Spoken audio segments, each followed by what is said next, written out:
Hello friends, last class में हम लोगों ने फंडामेंटल राइट्स के ऊपर अराउंड 28 एमसीक्यू सॉल्व किए थे। कुछ फंडामेंटल राइट्स के इंपॉर्टेंट टॉपिक्स रह गए थे जिसके ऊपर आज हम एमसीक्यू सॉल्व करेंगे और उन टॉपिक्स को कवर करने की कोशिश करेंगे। ये जो सीरीज चल रही है इसका नाम है पॉलिटी थ्रू एमसीक्यूज, जिसके ऑलरेडी 4 लेक्चर कंप्लीट हो चुके हैं, तो एक बार आप उसको भी जाकर के देख लेना। पूरी पॉलिटी को एमसीक्यूज के थ्रू कवर करेंगे ताकि यूपीएससी प्रीलिम्स में आप बहुत बढ़िया तरीके से स्कोर कर पाएं और जो डिफिकल्ट क्वेश्चन आते हैं, जो सरप्राइजिंग एलिमेंट है, उनको भी आराम से डील कर पाएं। तो चलिए शुरू करते हैं हमारे आज के फर्स्ट क्वेश्चन के साथ। देख लेते हैं क्वेश्चन क्या है। Question number 1 says which of these writs is generally not issued against a public executive authority. बोल रहा है रिट के ऊपर क्वेश्चन है, रिट ज्यूरिसडिक्शन के ऊपर क्वेश्चन है। सो आप लोगों को पता होगा कि रिट ज्यूरिसडिक्शन कहां दिया हुआ, under article 32 for Supreme court and article 226 for high court. अब देखना, article 32 is itself a fundamental rights, means in case of violation of fundamental rights one can directly approach Supreme Court as a matter of right. आप directly कहां जा सकते हो, supreme court जा सकते हो। तो अब अगर आपका फंडामेंटल राइट वायलेट हुआ है और अगर आप सुप्रीम कोर्ट गए हो, तो सुप्रीम कोर्ट कैसे आपके फंडामेंटल राइट्स को रीइंफोर्स करेगा, through different kinds of writs. तो वो क्या इशू करता है, रिट्स इशूज करता है। अब रिट्स कितने टाइप की होती है, तो टोटल 5 टाइप की रिट्स इशू करता है। तो देख लेते हैं कौन कौन सी रिट्स हैं। 4 तो यहां पर लिस्ट है, हेबियस कॉर्पस, मैंडेमस, क्यो वारंटो एंड प्रोहिबिशन। और जो 5वीं रिट है जिसका नाम है सर्शियोररी। क्या नाम है उसका, सर्शियोररी। तो ये चीज आपको ध्यान रखना है। अब मैं पहले 5 का मीनिंग बता देता हूं, फिर इजीली आप इस क्वेश्चन को अटेम्प्ट कर पाओगे। हेबियस कॉर्पस का मतलब क्या होता है, हेबियस कॉर्पस का मतलब होता है to have the body of. क्या मतलब होता है, to have the body of. तो हेबियस कॉर्पस का आपको मीनिंग अगर पता है तो आप इजीली सॉल्व कर सकते हो, to have the body of. अब ये किसके अगेंस्ट इशू की जाती है, ये पब्लिक अथॉरिटीज या एग्जीक्यूटिव के अगेंस्ट इशू की जाती है, मेनली पुलिस के अगेंस्ट इशू की जाती है। अगर किसी भी पर्सन को इलीगल तरीके से डिटेन कर लिया गया है और अगर वो सुप्रीम कोर्ट जाता, तो सुप्रीम कोर्ट या हाई कोर्ट कौन सी रिट्स इशू करेंगी, habeas corpus, means to have the body of the person who is illegally detain. यहां पर फिजिकल बॉडी की बात नहीं है, लेकिन यह है कि उसको कोर्ट के सामने पेश करो कि भाई आपने उसको क्यों इलीगली डिटेन करा। तो हेबियस कॉर्पस का मतलब ये। दूसरी रेट है मैंडेमस। मैंडेमस का मतलब होता है वी कमांड। मैंडेमस का मतलब क्या होता है, वी कमांड। अब फॉर एग्जांपल कोई पब्लिक अथॉरिटी है, उसका कोई काम है और अपने ऊपर टास्क को प्रॉपर तरीके से परफॉर्म नहीं कर रही है, जिसके कारण आपका कोई ना कोई फंडामेंटल राइट वायलेट हो रहा है, तो आप क्या करोगे, आप सुप्रीम कोर्ट जाओगे और सुप्रीम कोर्ट से कौन सी रिट इशू कराने की कोशिश करोगे, मैंडेमस। तो सुप्रीम कोर्ट बोलेगी we command to do that, we command to do that. तो यहां पर सुप्रीम कोर्ट डायरेक्ट्स एक्टिविटी कि भाई आप ये काम करो। तो ये चीज आपको ध्यान रखना है। तीसरी है क्यो वारंटो। क्यो वारंटो का मतलब होता है बाय व्हाट अथॉरिटी। इसका मतलब क्या होता है, बाय व्हाट अथॉरिटी। अब ये किसके अगेंस्ट इशू की जाती है वो भी देख लेते हैं। तो भाई इसका एग्जांपल आपको बड़ा इजीली ध्यान रखना है, आपको याद रखना है तमिलनाडु की फॉर्मर चीफ मिनिस्टर जयललिता। अब इस केस में क्या हुआ था, देखना, जयललिता को सुप्रीम कोर्ट ने इलेक्शन लड़ने के लिए 2 साल के लिए क्या कर दिया था, बैन कर दिया था। जयललिता को 2 साल के लिए इलेक्शन लड़ने के लिए बैन कर लिया था। लेकिन जब तमिलनाडु में चुनाव हुए तो जो जयललिता की पार्टी थी AIADMK, वो क्या हो गई, जीत गई, इलेक्शन जीत गई, फुल मेजोरिटी के साथ आ गई। अब AIADMK में जयललिता विधायक नहीं बनी थी, Jayalalithaa was not the member of legislative assembly at that time. लेकिन AIADMK ने अपने लीडर के तौर पे किसको चुन लिया, जयललिता को चुन लिया। तो जिसके कारण जयललिता क्या बन गई, चीफ मिनिस्टर बन गई। तो क्या चीफ मिनिस्टर बनने के लिए MLA होना जरूरी है, तो भाई कॉन्स्टिट्यूशन ये कहता है, ये लॉज ये कहते हैं कि अगर आप MLA नहीं भी हो, फिर भी आप अगर चीफ मिनिस्टर या मिनिस्टर बनना चाहते हो, तो 6 महीने के अंदर अंदर आप क्या बन जाओ, CM। तो उस क्लॉज को यूज करते हुए जयललिता क्या बन गई, CM बन गई। जबकि CM बनने के लिए एलिजिबल नहीं थी क्योंकि MLA नहीं थी, लेकिन इन्होंने बोला मैं 6 महीने में क्या बन जाऊंगी, कहीं ना कहीं से MLA बन जाऊंगी। तो इन्होंने सोचा 6 महीने तक के लिए तो CM बनती हो। लेकिन सुप्रीम कोर्ट ने इशू करी quo warranto, that why by what authority you are holding that office, because you are ineligible for 2 years election. बोले आप 2 साल तक तो इलेक्शन ही नहीं लड़ सकती हो, तो आप CM के पद पे कैसे आ गई हो, आप 6 महीने भी नहीं रह सकती। क्यों, क्योंकि आप 2 साल तक तो चुनाव लड़ने के लिए ही इनएलिजिबल हो। सो ये क्या है, बाय व्हाट अथॉरिटी। प्रोहिबिशन किसके अगेंस्ट इशू की जाती है, लोअर कोर्ट्स के अगेंस्ट। ये किसके अगेंस्ट इशू की जाती है, लोअर कोर्ट्स। फॉर एग्जांपल कोई लोअर कोर्ट है, डिस्ट्रिक्ट कोर्ट है, हाई कोर्ट है, उसने अपने ज्यूरिसडिक्शन से बढ़ के किसी केस को ले लिया। फॉर एग्जांपल डिस्ट्रिक्ट कोर्ट है और डिस्ट्रिक्ट कोर्ट क्या कर रहा है, प्राइम मिनिस्टर के अगेंस्ट केसेस को एंटरटेन करना स्टार्ट कर रहा है। So this is beyond the jurisdiction of lower courts. तो फिर क्या करेगी सुप्रीम कोर्ट या हाई कोर्ट, अपनी लोअर कोर्ट्स को रिट्स इशू करेंगी प्रोहिबिट, क्या आप रुक जाओ, because this case is beyond your jurisdiction. तो ये चीज आपको ध्यान रखना है, it is usually against lower courts और ट्रिब्यूनल्स।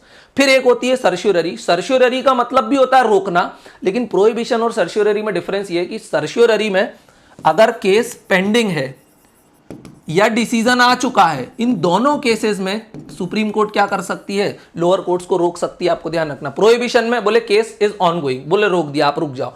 सर्शियरी में हो सकता है कोर्ट ने केस पेंडिंग नहीं हो, डिसीजन दे दिया हो, डिसीजन दे दिया है तो भी फिर क्या है, सुप्रीम कोर्ट रिवाइज करेगी तो सर्शियरी के थ्रू रिवाइज कर देगी। और ये सारी चीजें आपने ऑलरेडी लक्ष्मीकांत में पढ़ रखी है। तो क्वेश्चन बोल रहा है which of these writs is generally not issued against a public executive authority. बोले इनमें से कौन सी रिट इशू नहीं होती है पब्लिक अथॉरिटीज के अगेंस्ट। हेबियस कॉर्पस होती है क्या? हाँ, हेबियस कॉर्पस तो हमने देखा पुलिस वगैरह के अगेंस्ट इशू हो जाती है कि that to have the body of, अगर किसी पर्सन को इलीगली डिटेन करा तो ये मेरा आंसर नहीं हो सकता। मेंडेमस मतलब वी कमांड, ये तो पब्लिक अथॉरिटी के अगेंस्ट इशू होती है, to do that, to do this, to do this, तो ये भी बात भी गलत हो जाएगी। क्यों वारंटो, अभी अपन ने देखा जयललिता, कोई भी पब्लिक एग्जीक्यूटिव है या कोई भी एग्जीक्यूटिव अथॉरिटी अगर वो इलीगली या गलत तरीके से किसी ऑफिस को होल्ड कर लेती तो बाय व्हाट अथॉरिटी क्यों वारंटो रिट इशू हो जाती, तो ये भी गलत है। तो ये बोल रहा है which of this is not issued against public executive, executive के अगेंस्ट नहीं इशू होती है। प्रोहिबिशन, प्रोहिबिशन किसके अगेंस्ट होती है? This is against the lower courts. तो मेरा आंसर क्या हो जाएगा यहाँ पर? Prohibition, that is option number D. Prohibition और सर्शियरी किसके अगेंस्ट होती है? लोअर कोर्ट्स या ट्रिब्यूनल के अगेंस्ट इशू होती है। चलिए यहां पर मैंने ऑलरेडी दे दिया, आंसर हो जाएगा डी। नेक्स्ट क्वेश्चन देखते हैं, क्वेश्चन नंबर 2। क्वेश्चन नंबर 1 में टाइम इसलिए लगा कि ऊपर सारी रेट्स भी देख ली।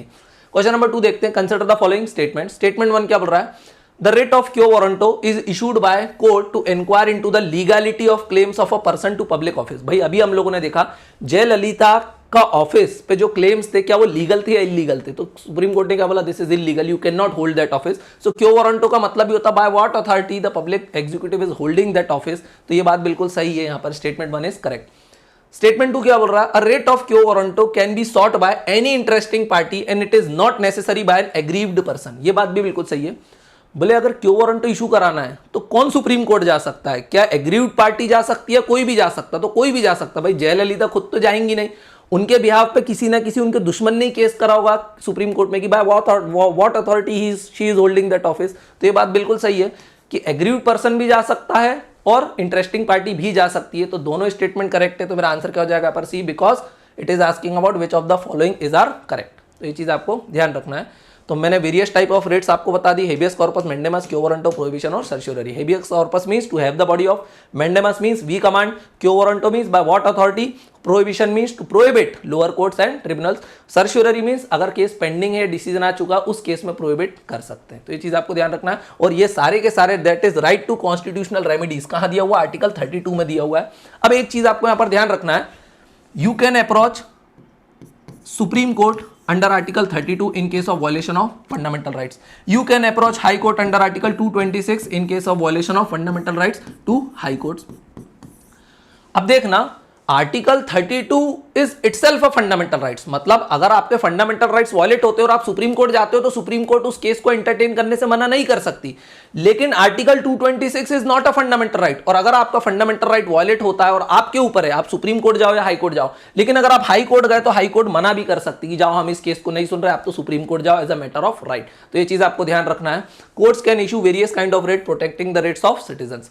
अब एक चीज और देखना है यहां पर, सुप्रीम कोर्ट आप डायरेक्टली कब जा सकते हो? Only in case of violation of fundamental right. अगर आपको सुप्रीम कोर्ट जाना है तो ऐसा नहीं कि मुंह उठा के छोटे मोटे केस के लिए सुप्रीम कोर्ट चलेगा, उसकी प्रोसीजर है, पहले लोअर कोर्ट जाओगे फिर हाई कोर्ट जाओगे। जब हाई कोर्ट अप्रूव करेगी कि okay this case is fit to be heard by the Supreme Court, then only you can move supreme Court in ordinary cases. लेकिन हाई कोर्ट तो आप जा सकते हो? बोले हाँ जा सकते हैं। तो अगर मान लो आपका राइट टू प्रॉपर्टी वायलेट हो गया, सरकार ने आपके घर पे कब्जा कर लिया, तो क्या आप सुप्रीम कोर्ट जा सकते हो? Because right to property is no more a fundamental right. तो आप डायरेक्टली सुप्रीम कोर्ट नहीं जा सकते हो, लेकिन ऑर्डिनरी केसेस में भी आप हाई कोर्ट जा सकते हो और वहां से रिट इश्यू करा सकते हो। तो you can move high court in case of both, in case of violation of fundamental rights as well as ordinary laws. तो आपको ये चीज ध्यान रखना है कि रिट ज्यूरिसडिक्शन यहाँ पर हाई कोर्ट का थोड़ा सा ज्यादा दिखाई देता है। चलिए नेक्स्ट क्वेश्चन देख लेते हैं, question number 3। The writ of quo warranto can be issued to address which of the following? बड़ा easy है। writ of quo warranto means by what authority you are holding that office? If someone has been illegally detained, भाई अगर किसी को illegally detain कर लिया तो कौन सी writ issue करेंगे? तो हम issue करेंगे habeas corpus। तो habeas corpus का मतलब क्या होता है? To have the body of the person who is illegally detained। तो ये तो नहीं हो सकता क्यो वारंटो में। If a legislator holds such office which makes him ineligible to become an MP, बिल्कुल सही बात है, जयललिता टाइप का केस है, तो इस केस में हम क्या इशू करवाएंगे? क्यो वारंटो। थर्ड भी देख लेते हैं, official is not doing her duties properly. अगर कोई ऑफिशियल अपनी ड्यूटी प्रॉपरली नहीं कर रहा है तो हम क्या करवाएंगे उसके अगेंस्ट? तो हम उसके अगेंस्ट इशू कराएंगे मेंडेमस। मेंडेमस का मतलब ही क्या होता है? We command. तो उसको फिर एक्टिविटी के लिए बोला जाएगा। If a lower court has usurped illegal jurisdiction, lower court के अगेंस्ट क्या इशू कराते हैं, बोले या तो प्रोहिबिशन इशू करवाओ या सर्शियरी इशू कराओ। तो ये अपने सारे केस देख लिए, तो इसका आंसर क्या हो जाएगा, बी हो जाएगा। बाकी स्टेटमेंट में कौन सी रिट इशू होंगी मैंने आपको वो चीजें भी बता दी हैं। चलिए नेक्स्ट क्वेश्चन को देख लेते हैं, question number 4। Question number 4 is talking about how is writ jurisdiction of supreme court different from that of high court. बोले writ jurisdiction of supreme court और हाई कोर्ट में क्या डिफरेंस है, अभी मैंने ऑलरेडी बता भी दिया आपको। तो चलिए जल्दी से देख लेते हैं। स्टेटमेंट 1 क्या बोल रहा है, supreme court can issue writs for any purpose whereas high court can only issue them for the enforcement of fundamental rights.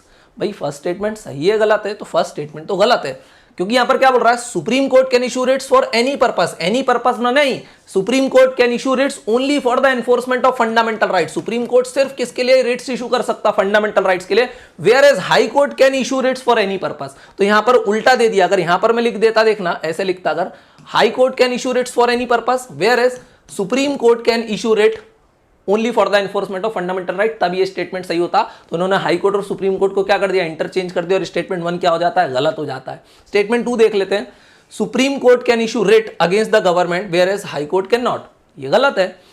Both supreme court and high court can issue writ against the government, तो ये चीज आपको ध्यान रखना, high court और supreme court दोनों के दोनों इशू कर सकते हैं अगेंस्ट द गवर्नमेंट, क्योंकि हाई कोर्ट भी तो मैंडेमस इशू कर सकती है against public executive, we command to do that, habeas corpus भी इशू कर सकती है, that why have you detained that person, even वो लोग क्यों वारंटो भी इशू कर सकते हैं, by what authority you are holding that office. तो ये चीज आपको ध्यान रखना, both supreme court and high court can issue writs against the government, तो ये चीज आपको ध्यान रखना। तो आंसर क्या हो जाएगा, 1 and 2 बोथ आर रॉन्ग, तो मेरा आंसर हो जाएगा नन, डी। चलिए नेक्स्ट क्वेश्चन देख लेते हैं, question number 5। Against the excesses of executive what is are the remedies available to a common citizen. अगर मान लो एग्जीक्यूटिव है, सरकार है, अगर बहुत ज्यादा अत्याचार कर रही है, so what are the remedies available to a common citizen. अगर सरकार अत्याचार कर रही है then you should have some rights, तो उस अधिकार को आप यूज कर पाओ, because rights are in the nature of claims upon the state, कि भाई ये हमारे अधिकार है, आप इसको नहीं ले सकते हो।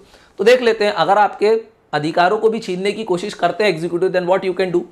स्टेटमेंट 1 बोल रहा है, get the executive order declared void after a judicial review. बिल्कुल बात सही है, अगर गवर्नमेंट ने कोई ऐसा लॉ वगैरह बना दिया जो आपको बिल्कुल पसंद नहीं आ रहा और आपको लग रहा है मेरे सारे राइट्स वायलेट हो रहे हैं, तो आप क्या कर सकते हो, जुडिशियल रिव्यू करा सकते हो, हाईकोर्ट और सुप्रीम कोर्ट जा सकते हो और उस लॉ को नल एंड वॉइड करवा सकते हो। तो ये बात बिल्कुल सही है। स्टेटमेंट 2 देख लेते हैं, appeal to the high court under article 226 of the constitution. Yes, high court can issue writs also under article 226, तो you can appeal to the high court also. तो ये स्टेटमेंट भी मेरा सही हो जाएगा। So which of them is are correct, so both are correct, तो मेरा आंसर हो जाएगा C, that is both 1 and 2। चलिए नेक्स्ट क्वेश्चन देख लेते हैं। देखो आर्टिकल 13 क्या बोलता है, gives judiciary the power to review legislative acts and administrative rules. The writ of mandamus can be issued to nullify the executive order. Mandamus वगैरह को इशू किया जा सकता है, आप सुप्रीम कोर्ट जा सकते हो under article 32 and high court under article 226। Question number 6 को देख लेते हैं, क्या बोल रहा है, consider the following statements. If a fundamental right in the constitution is to be curtailed and declared a legal right by the parliament, it has the following implication। भाई क्या बोल रहा है कि मान लो कोई फंडामेंटल राइट है, इस फंडामेंटल राइट को फंडामेंटल राइट से हटा के क्या बना देना है, लीगल राइट बना देना है। अगर कोई फंडामेंटल राइट लीगल राइट बन जाता है तो उसके क्या परिणाम देखने के लिए मिलेंगे, क्या ऐसा हुआ है? Yes, it has already happened in case of right to property. Right to property के केस में क्या हुआ है, right to property was earlier a fundamental right, now it has been made a legal right. Legal right भी बना दिया, कहां पर, अंडर आर्टिकल 300A में इसको डाल दिया। तो भाई पहले right to property fundamental right था, अब ये एक लीगल राइट है। तो फंडामेंटल राइट अगर लीगल राइट हो जाता है तो उसके क्या इंप्लीकेशंस होंगे, बस यही पूछ रहा है। स्टेटमेंट 1 देख लेते हैं, इट कैन बी एब्रेज्ड और modified by an ordinary law of the parliament. ये बात बिल्कुल सही है, क्योंकि लीगल राइट को तो पार्लियामेंट बाय लॉ क्या कर सकती है, मॉडिफाई कर सकती है। लेकिन अगर फंडामेंटल राइट को मॉडिफाई करना है तो अंडर आर्टिकल 368 उसको कॉन्स्टिट्यूशन में अमेंडमेंट करना पड़ेगा। तो ये statement 1 is absolutely correct. Statement 1 कहां नहीं है, डी में नहीं है, तो मेरा डी ऑप्शन एलिमिनेट हो जाता है। स्टेटमेंट 2 देख लेते हैं, remedy against the violation of right will be available only against executive action and not against legislative action. भाई ये बात गलत है, देखना क्यों गलत है। अगर मान लो आपका लीगल राइट वायलेट होता है तो क्या सिर्फ एग्जीक्यूटिव एक्शन के अगेंस्ट ही आप कोर्ट वगैरह जा सकते हो, लेजिस्लेटिव एक्शन के अगेंस्ट नहीं जा सकते हो? अरे आप किसी भी लॉ के अगेंस्ट कहां जा सकते हो, सुप्रीम कोर्ट या हाई कोर्ट जा सकते हो। फॉर एग्जांपल कल को राइट टू प्रॉपर्टी में गवर्नमेंट बहुत ज्यादा अत्याचारी प्रोविजंस जोड़ देती है, तो क्या आप सुप्रीम कोर्ट और हाई कोर्ट नहीं जा सकते? You can definitely approach Supreme court और हाई कोर्ट। सो यहां पर आना चाहिए, सही स्टेटमेंट क्या होना चाहिए, तो देखो remedy against the violation of right will be available against executive action as well as legislative action, तब ये स्टेटमेंट सही होता। तो स्टेटमेंट 2 मेरा क्या है, रॉन्ग है। 2 कहां है, तो मेरा 2A और C में, तो मेरा आंसर ऑलरेडी आ चुका है B, दैट इज 1 and 3। तो अब थर्ड को भी देख लेते हैं। The aggrieved person can not directly move supreme court for the enforcement of this right. ये बात बिल्कुल सही है और हम लोग ये कई बार देख चुके हैं कि आप डायरेक्टली सुप्रीम कोर्ट कब जा सकते हो, only for the enforcement of fundamental rights. और अगर आपका लीगल राइट वायलेट होता तो आप कहां जाओगे, हाई कोर्ट अंडर आर्टिकल 226, क्योंकि आप सुप्रीम कोर्ट जा सकते हो as a matter of right only for the enforcement of fundamental right under article 32। तो ये चीज आपको ध्यान रखना है। स्टेटमेंट मेरा 3 जो है सही है, 1 सही है, तो मेरा आंसर क्या हो जाएगा, B, that is 1 and 3 only. Easy question था। यहां पर मैंने कुछ दिया हुआ, right to property as a legal right as distinct from the fundamental right, so it has following implication: it can be regulated, curtailed and abridged or modified without constitutional amendment by ordinary law of the parliament। ये अपन लोगों ने देखा, statement 1 की बात कर रहा है। It protects private property against executive action but not against legislative action. In case of violation, aggrieved person cannot directly move Supreme Court under Article 32, but he can move High Court under Article 226. And there is no guaranteed right to compensation in case of acquisition or requisition of the private property by the state। लेकिन private property को अगर state ने ले लिया है तो 2 case में उसको कंपनसेशन देना ही पड़ेगा। If the property is owned by minority educational institution and if the personal property is used for the personal cultivation and land is with in the statutory ceiling limit, तो फिर उसको क्या देना पड़ेगा, कंपनसेशन देना ही पड़ेगा। So these are the 2 cases where compensation has to be paid. Otherwise government अगर आपका लैंड लेती तो जरूरी नहीं है आपको कंपनसेशन देगी ही देगी, लेकिन अगर वो आपका कल्टीवेबल लैंड है, मतलब आप उस पर क्या करते हो, बिजनेस करते हो, उसके ही थ्रू आप अर्निंग करते हो, तो it is also part of right to livelihood and right to livelihood also fundamental right under, बोलो, right to life and personal liberty. तो ये चीज आपको ध्यान रखना है। चलिए अब एक चीज बता देता हूं दोस्तों, ये जो सीरीज चल रही है इसी टाइप से हम लोगों ने सारे सब्जेक्ट्स को प्रॉपर तरीके से करवाया जाता है यूपीएससी और एमपीपीएससी के न्यू बैच में, जिसके फीस होने वाली है ओनली एंड ओनली 4500 रुपीज, जिसमें प्री प्लस मेंस का कंप्लीट सिलेबस कवर कराया जाता है विद 1 ईयर वैलिडिटी। अगर आपको वीडियो पसंद आ रहा है तो चैनल को सब्सक्राइब करना है ताकि इस टाइप के और वीडियोस आपको अपडेट्स में मिलते रहेंगे। लाइक करना है वीडियो को, ये तो बोलने की ज़रूरत नहीं है, और अगर कोई भी डाउट वगैरह आता है तो कमेंट करना है। और अगर कोई भी एडिशनल डाउट है, कोई कंसर्न है, क्वेरी है, तो आप इस नंबर पर 9113912223 पे कॉन्टैक्ट कर सकते हैं। चलिए आगे चलते हैं क्वेश्चन नंबर 7 पे। और अगर हाँ, ये जो मैं सारी चीज़ें पढ़ा रहा हूँ इसका आपको पीडीएफ चाहिए तो आराम से ऐप पे जाओ, फ्री ऑफ कॉस्ट आपको सारी PDF plus video lectures available हो जाएंगे। क्वेश्चन नंबर 7 को देखते क्या बोल रहा है। Article 31A of the Indian constitution saves 5 categories of law from being challenged and invalidated on the ground of contravention of. भाई आर्टिकल 31A हमको पता है वो 2 टाइप के लॉस को बचाता है, आर्टिकल 14 को बचाता है और आर्टिकल 19 को बचाता है, लेकिन right to faith and religion को बचाता है, नहीं बचाता है। Under article 29 and 30 protection of interest of minorities को बचाता है, नहीं बताता है। अब आप पूछोगे सर आर्टिकल 31 है, तो भाई ये चीजें आपको बेसिक्स में कवर कर ली होंगी। So article 31A of Indian constitution saves 5 categories of law, और उस 5 कैटेगरीज ऑफ लॉ में equality before law, equal protection of law, plus article 19 में क्या आता है, protection of 6 rights with respect to speech, assembly and movement are also covered. तो ये चीज आपको ध्यान रखना। आंसर क्या हो जाएगा, 1 and 2 only. So 1 and 2 only कहां पर दिया हुआ, डी में दिया हुआ, तो मेरा आंसर क्या हो जाएगा, डी। आर्टिकल 31 क्या बोलता है, saving law of loss providing for acquisition of state, estate means property etcetera, it is not immune from judicial review. लेकिन अगर इसमें अगर आपका कोई भी प्रॉपर्टी वगैरह ले ली गई है, आर्टिकल 14 और 19 को वायलेट किया गया है, so still you can move courts. Payment of compensation eight market value, अगर आपकी कोई प्रॉपर्टी ली गई है तो आपको कंपनसेशन होगा बट एट मार्केट वैल्यू। ऐसा नहीं कि आप कुछ भी बात करने लगो कि भाई मेरी प्रॉपर्टी तो 1 लाख की लेकिन मेरे को 1 करोड़ रुपए चाहिए, दैट इज रॉन्ग। चलिए नेक्स्ट क्वेश्चन देख लेते हैं। यहाँ पर मैंने इसका और एक्सप्लेनेशन दे रखा है, मेरे पास इतना भी टाइम नहीं है इस लेक्चर में क्योंकि मुझे लेक्चर को 1 घंटे के अंदर फिनिश करना रहता है, लेकिन अगर आपको सारे डिटेल्स पढ़ना है तो यहाँ पर मैंने इजीली बढ़िया तरीके से दे रखे। क्वेश्चन नंबर 8 को देख लेते हैं। Consider the following statements. क्या बोल रहा है statement 1, rights are bare minimum for the formation of democratic state. क्या राइट्स बेयर मिनिमम है, आंसर इज यस। देखना डेमोक्रेटिक स्टेट है, मान लो क्या है आपके यहाँ पर डेमोक्रेसी है, इंडिया में है डेमोक्रेसी, बोले हाँ yes you have the democracy, लेकिन आपको कोई राइट्स नहीं दिए। डेमोक्रेसी का मतलब क्या होता है, बोलो कि people elect their representative, people क्या करते हैं अपने रिप्रेजेंटेटिव को through right to vote elect करते हैं। अब मान लो आपने सरकार तो चुन ली, अब सरकार कितने साल के लिए चुन के आ गई, 5 ईयर्स के लिए चुन के आ गई है, लेकिन आपके पास कोई भी राइट नहीं है, you don't have any fundamental rights और एनी अदर राइट। तो अब तो आप सरकार के अधीन हो जाओगे, सरकार को जो करना है वो करती रहेगी 5 साल तक, जब तक दोबारा चुनाव नहीं आ रहे। So rights are bare minimum for the formation of democratic state. Democracy true sense में आप कब इंजॉय कर पाओगे, when you have some rights. And rights क्या होते हैं मैंने आपको ऑलरेडी बताया, rights are in the nature of claims against the state. ये आपके क्लेम्स, आपके अधिकार है, आप मांग सकते हो, हक से बोल सकते हो। तो ये चीज आपको ध्यान रखना, yes they are bare minimum for the formation of democratic state. Statement 2 बोल रहा है rights are claim of individual against the state. Yes, rights का मतलब ये होता है they are claims of individual against the state, तो ये बात भी सही है। Which of the above is are correct, so both are correct, तो मेरा आंसर हो जाएगा सी।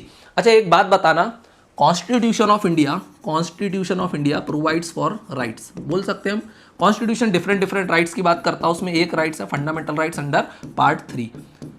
तो क्या कॉन्स्टिट्यूशन राइट्स का सोर्स है या rights are the source of constitution? मैंने दो स्टेटमेंट बोले, rights are the source of constitution और constitution is the source of rights. तो देखना, constitution is not the source of rights, हमारे पास अधिकार थे, उन अधिकारों को हमने कॉन्स्टिट्यूशन में लिख दिया है, तो बोल सकते हैं rights are the source of constitution, rights थे और उन्हीं को हमने लिख दिया है, दैट इज कॉन्स्टिट्यूशन। तो ये इसका आंसर हो जाएगा सी, बोथ 1 और 2। इस टाइप के स्टेटमेंट यूपीएससी यूजुअली पूछता रहता है। चलिए नेक्स्ट क्वेश्चन देख लेते हैं, question number 9। What is the castle doctrine in law related to? Castle doctrine, अब ये देख लेते हैं what is this castle doctrine. बड़ी इजी है, फैक्चुअल क्वेश्चन है, आइदर यू नो इट और यू डोंट नो इट। अगर ये वर्ड सुना है तभी आप इस टाइप के क्वेश्चन को अटेम्प्ट कर सकते हो, otherwise it is better to skip this kind of question than go for the negative marking. Castle doctrine का मतलब क्या होता है मैं बता देता हूँ, legal immunity for the protection of personal property. इसका आंसर क्या होने वाला है, legal immunity for the protection of personal property. अब भाई कैसल डॉक्ट्रिन क्या है? फॉर एग्जांपल कोई आपकी पर्सनल प्रॉपर्टी क्या हो सकती है? It can be anything, for example your house और होम। कोई आदमी आपके घर में जबरदस्ती घुस आता है, अगर कोई आदमी आपके घर में जबरदस्ती घुस आया विद रॉन्ग इंटेंशन, तो आप क्या करोगे? You can even use lethal weapon against that person, और आप अपनी पर्सनल प्रॉपर्टी को और अपने आप को क्या करोगे? सेव करोगे। और अगर इस केस में मान लो कोई आपके घर में इंट्रूडर घुसता और आपने उसको क्या कर दिया? उसका मर्डर कर दिया, तो this is not murder, this is self defence. तो ये मर्डर नहीं किया आपने, सेल्फ डिफेंस है। तो अगर कोई पर्सनल प्रॉपर्टी पे जबरदस्ती कब्जा करता है और उस केस में आप अपने आप को डिफेंस करते हो, उस आदमी को इंजर कर देते हो या उसको मार भी देते हो, तो वो क्या होगा? उसमें आपको सजा नहीं होगी, और इसी डॉक्ट्रिन को क्या बोला जाता है? Castle doctrine. लेकिन ये बात ध्यान रखना है कि ये कैसल डॉक्ट्रिन हमारे यहाँ वर्क नहीं करती, this castle doctrine works in USA. India के केस में अगर आपके घर में कोई घुस गया और आपने उसका मर्डर कर दिया, तो फिर तो आपके ऊपर प्रॉपर केस चलेगा, तो ये चीज आपको ध्यान रखना। So castle doctrine means legal immunity for the protection of personal property. लेकिन इंडिया के केस में भी ये नहीं है कि कोई आपके घर में जबरदस्ती बंदूक लेके घुस गया और आपने छुड़ा के उसको ही वो बंदूक से मार दी तो आपको फांसी नहीं दे देंगे। Court will look into the matter. अगर कोर्ट को ऐसा लगेगा नहीं भाई you are innocent, then court can even use castle doctrine also. चलिए नेक्स्ट क्वेश्चन देख लेते हैं, question number 10। Consider the following statements. Statement 1 क्या बोल रहा है? Parliament can expand the scope of fundamental rights by amending the constitution. Yes, parliament can do this. अगर मान लो को फंडामेंटल राइट्स को बढ़ाना है या घटाना है, so how it can do that? Bye amending the constitution under article 368 of the constitution. और वो कॉन्स्टिट्यूशन अमेंड करेगी बाय स्पेशल मेजोरिटी। तो ये चीज आपको पता है, और वो स्पेशल मेजोरिटी कहां पे दी हुई है? Under article 368। So yes, this is correct, statement 1 is correct. Parliament can expand the scope of fundamental rights by amending the constitution. Statement 2 क्या बोल रहा है? High court can interpret the constitution but can not expand the scope of fundamental rights. By this is wrong. High Court can also interpret the Constitution and High Court can also expand the scope of fundamental rights। जैसे supreme court ने fundamental rights में हमने देखा था right to life and liberty में कितने सारे rights को जोड़ दिया, right to environment, right to livelihood, है ना, right to free trial, speedy trial, ये सब क्या किया? सुप्रीम कोर्ट ने कॉन्स्टिट्यूशन में फंडामेंटल राइट्स के स्कोप को और ब्रॉडन कर दिया। तो सुप्रीम कोर्ट भी ये काम कर सकता और हाई कोर्ट भी ये सब काम कर सकता। तो देखो स्टेटमेंट 2 आधा करेक्ट था यहां तक, लेकिन उसके बाद बट कैन नॉट एक्सपांड नहीं आ गए, it can expand the scope of fundamental rights आएगा। सो स्टेटमेंट 2 क्या हो जाएगा? मेरा रॉन्ग हो जाएगा। Which of the above is are correct? So only 1 is correct, तो answer is A. Easy question था। Under Article 368, Parliament has the power to amend the Constitution, including fundamental rights, but it cannot amend the basic structure of the Constitution। और basic structure doctrine कहाँ आई थी? So आप बोलोगे Keshavananda Bharti case में आई थी। तो basic structure क्या है? Supreme Court will time to time decide that okay, this is also part of basic structure। So basic structure is not clearly defined anywhere। President is mayor rubber stamp in case of constitutional amendment bill. क्यों? क्योंकि president को sign करना ही पड़ेगा अगर bill किससे related है? Constitution से अमेंडमेंट से रिलेटेड है। ही कैन नॉट डिसएग्री और send back the bill for reconsideration, he has to sign the bill. Both high court and supreme court can interpret and expand the scope of fundamental rights, है ना। Even Delhi high court ने क्या करा था? Section 377 को क्या कर दिया था? अनकॉन्स्टिट्यूशनल डिक्लेयर कर दिया था। Section 377 is related with LGBTQ community. तो ध्यान रखना है, supreme court has expanded the meaning of article 21 right to life and personal liberty, और वो हम लोगों ने देखा था उसने कितने सारे राइट्स को अंडर आर्टिकल 21 जोड़ दिया, including right to education 21A। चलिए नेक्स्ट क्वेश्चन देख लेते हैं, क्वेश्चन नंबर 11 क्या बोल रहा है? Within constitutional framework and recent judicial pronouncement, consider the following statements। Within constitutional framework and recent judicial pronouncement, statement 1 बोल रहा है choosing a faith is substratum of individuality. Choosing a faith बोले आप किस फेथ को फॉलो करोगे, हिंदू हो मुस्लिम हो जो चीज चाहो। Even not following a faith is also constitutional right, क्योंकि हमको एक कॉन्स्टिट्यूशनल राइट मिला है, फंडामेंटल राइट मिला, that is right to religious freedom. Right to religion भी हम लोगों को मिला हुआ है।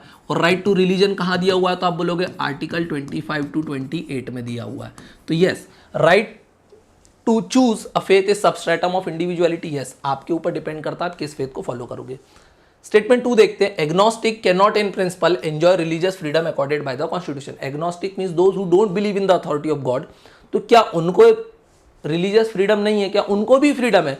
Even not following a faith, ये भी तो एक तरीका ही है, ये भी एक साधना पद्धति है कि आप किसी भी रिलीजन को नहीं मान रहे हो। सो एग्नोस्टिक भी इंजॉय करते हैं रिलीजियस फ्रीडम के राइट्स को। तो ये चीज आपको ध्यान रखना है। तो स्टेटमेंट 2 रॉन्ग हो जाएगा। स्टेटमेंट 3 देखते हैं, right to religious conversion is part of fundamental right of choice of an individual. Yes, right to religious conversion is part of fundamental right of choice of an individual. This is also correct कि आप चाहो तो किसी भी धर्म में बदल जाओ, लेकिन इंडिविजुअली, लेकिन फोर्सफुल कन्वर्जन नहीं कर सकते। क्या आपके पास फोर्सफुल कन्वर्जन करवाने का अधिकार है? Answer is no. But yes, you have the right to religious conversion, लेकिन ये आप इंडिविजुअली खुद के विवेक से कर सकते हो, कोई फोर्सफुली ये काम नहीं करवा सकता। तो 1 and 3 इज करेक्ट। तो मेरा आंसर हो जाएगा A, that is 1 and 3 only. Easy था question. Constitution guarantees to each individual the right to freely practice, profess and propagate religion. चलिए क्वेश्चन नंबर 12 को देख लेते हैं, क्या बोल रहा है, which of these are constitutional provision with regard to minorities. Constitutional provision किसके बारे में बात कर रहा है? माइनॉरिटीज के बारे में बात कर रहा है। देख लेते हैं स्टेटमेंट 1 क्या बोल रहा है, state to endeavour to eliminate inequalities in status, facilities and opportunities among different individual and group of people residing in different areas or engaged in different vocations। ये बात सही है, बिल्कुल जनरल स्टेटमेंट है भाई। कॉन्स्टिट्यूशन यही सब तो करना चाहता है, इंक्लूडिंग फॉर माइनॉरिटीज। वो क्या करना चाहता है? इनइक्वालिटीज को हटाना चाहता है, स्टेटस में, फैसिलिटीज में, अपॉर्चुनिटीज में, among individual residing in different areas और एंगेज्ड इन डिफरेंट वोकेशन। बात बिल्कुल सही है, जनरल स्टेटमेंट है। स्टेटमेंट 2 देख लेते हैं, right of any section of the citizen to conserve its distinct language, script और कल्चर। भाई फंडामेंटल राइट है अंडर आर्टिकल 29 एंड 30। तो बिल्कुल बात सही है, ये तो फंडामेंटल राइट्स है, it is available to minorities. तो स्टेटमेंट 2 भी मेरा करेक्ट हो जाएगा। स्टेटमेंट 3 देखते हैं, state to promote with special care the educational economic interest of weaker section of the people. Yes, constitution also talks about this. तो this right is available to both minorities as well as majority. 4th देख लेते हैं, restrictions on denial of admission to any citizen to educational institution maintained or aided by state on the grounds only of religion, race, caste, sex, language or any of them। जो भी चीज़ें बोल रहा है ये बात भी बिल्कुल सही है कि ये क्या बोल रहा है, फॉर एग्जाम्पल कोई एक एजुकेशनल इंस्टीट्यूशन है, for example Aligarh Muslim university. Aligarh Muslim university भाई पहले तो भले इसको मुस्लिम्स ने क्या करा था, एस्टेब्लिश किया था, लेकिन आज के समय अलीगढ़ एएमयू जिसको हम बोलते हैं वो किसके फंड से चलता है? स्टेट के फंड से चलता है। अगर ये स्टेट के फंड से चलता है तो आप इसमें एडमिशन के लिए किसी को रोक नहीं सकते। क्यों? Because it is aided by the fund of the state. तो अगर इसको स्टेट चला रहा है then everybody is allowed to take admission in this university. लेकिन आज भी बता दूं मैं आपको, ये यूनिवर्सिटी में कितना अत्याचार है कि अलीगढ़ मुस्लिम यूनिवर्सिटी का चांसलर कोई भी हिंदू नहीं बन सकता, एंड दिस इज रूल। तो this is against the secular state of the this university. तो आपको ध्यान रखना, अलीगढ़ मुस्लिम यूनिवर्सिटी में बहुत सारे अमेंडमेंट्स की जरूरत है, क्योंकि वहाँ का चांसलर कोई हिंदू नहीं हो सकता और यही उसके रूल्स में लिखा हुआ है। तो यहाँ पर तो खैर मैं बात करूँ अगर स्टेटमेंट की, तो all of them are correct. तो मेरा आंसर क्या हो जाएगा? डी आंसर हो जाएगा 1, 2, 3 एंड 4। चलिए, ये मैंने एक्सप्लेनेशन वगैरह दिया हुआ है, आप लोग आराम से देख लेना। नेक्स्ट क्वेश्चन देखते हैं। नेक्स्ट क्वेश्चन देखने के पहले एक बार मैं फिर से बता दूं कि अगर आपको यूपीएससी और एमपीपीएससी का न्यू बैच ज्वाइन करना है, that too at very affordable price of 4500 rupees, then you can download our app perseverance IAS and enjoy the benefits, जिसमें हम आपको प्री प्लस मेंस की कंप्लीट प्रिपरेशन कराएंगे विद 1 ईयर वैलिडिटी। अगर आपको ये वीडियो पसंद आता है तो चैनल को सब्सक्राइब करना है, वीडियो को लाइक करना और अपने फ्रेंड्स के साथ शेयर करना है। कोई भी डाउट्स और क्वेरी वगैरह है तो आप मेरे इस नंबर पर कॉन्टैक्ट कर सकते हो 9113911223। और अगर वीडियो अच्छा लगता है, अप्रिशिएट वगैरह करना है तो कमेंट सेक्शन में अपने कमेंट्स ड्रॉप कर सकते हो। चलिए नेक्स्ट क्वेश्चन देखते हैं, question number 13। Which of the following fundamental rights is are not available to linguistic minorities in India. क्या बोल रहा है? Which of the following fundamental rights. तो वर्ड्स पे ध्यान देना, किसके बारे में बात कर रहा है? Fundamental rights not available to linguistic minorities in India. Statement 1 बोल रहा है right to inheritance of ancestral property. क्या बात सही है?